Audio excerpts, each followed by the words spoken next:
What you're about to hear isn't just a story, it's a curse.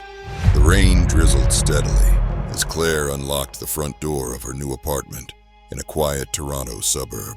The move had been exhausting, and she was eager to settle in. The place was small but cozy, a one-bedroom unit in a converted Victorian house. The landlord, an elderly man named Mr. Holden, had been polite but oddly insistent that she never go into the basement. Just storage, he had said. Claire hadn't thought much of it. She dropped her keys on the counter, turned on the lights, and sighed. Finally, home. At first, everything seemed normal. She spent the weekend unpacking, arranging furniture, and setting up her tiny office space.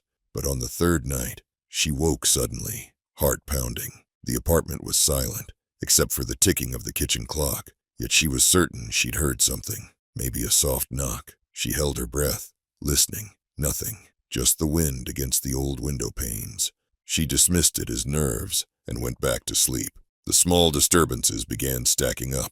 A book she remembered leaving on the coffee table turned up on the kitchen counter. Her phone charger disappeared, only to reappear in the bathroom cabinet. The hallway light flickered whenever she passed by, but never when she stood still. Claire chalked it up to exhaustion. Then came the voices, faint murmurs at the edge of hearing. Sometimes they drifted through the pipes, other times just beyond a doorway. She told herself it was the neighbors.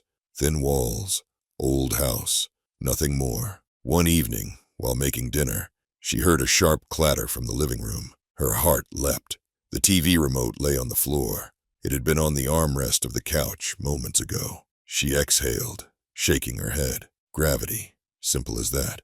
But when she bent to pick it up, a whisper brushed past her ear. "Help me." She spun around, but the room was empty. The hairs on her arms prickled. Turning off the stove, she grabbed her coat and left, walking aimlessly in the cold until she felt calm enough to return. Maybe she was imagining things. Maybe she needed sleep. The tension escalated. Claire started locking her bedroom door at night.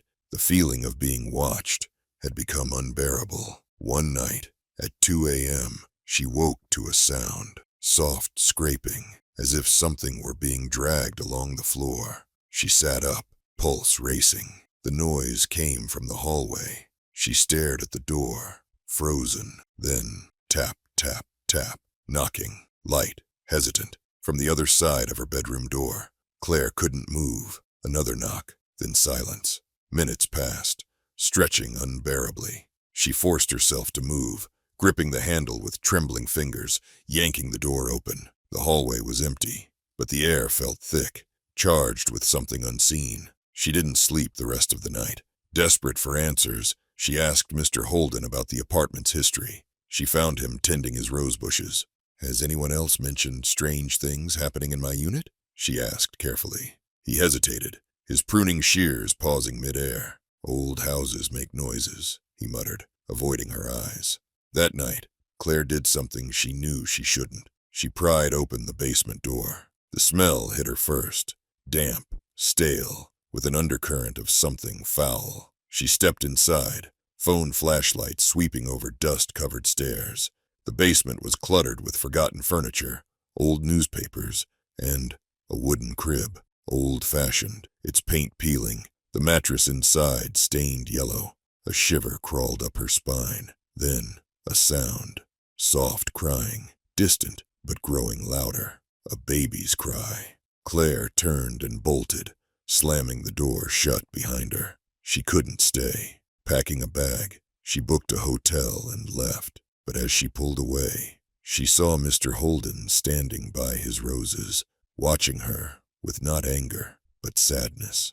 The next day, she dug through archives, desperate to understand. In 1978, a woman named Margaret Holden, Mr. Holden's wife, had given birth to a stillborn child. Overcome with grief, she refused to believe the baby was gone. For weeks, she kept it in the crib, whispering lullabies. When authorities finally intervened, it was too late. Margaret was gone, found in the basement, cold, clutching the empty crib. The article described Mr. Holden's heartbreak, his reclusive nature ever since. Claire's stomach twisted. The whispers, the knocking, the crying. It wasn't meant to harm her. It was a mother's sorrow, still lingering, still waiting for the child she lost. Claire returned to the apartment one last time. She placed a single white rose on the basement steps, whispering, "I'm sorry." And as she left for good, she felt it, light, like a breath against her cheek, a whisper, but this time, not pleading, just a goodbye. Hit subscribe and don't dare miss what's coming next. Or the next scream you hear might be your own.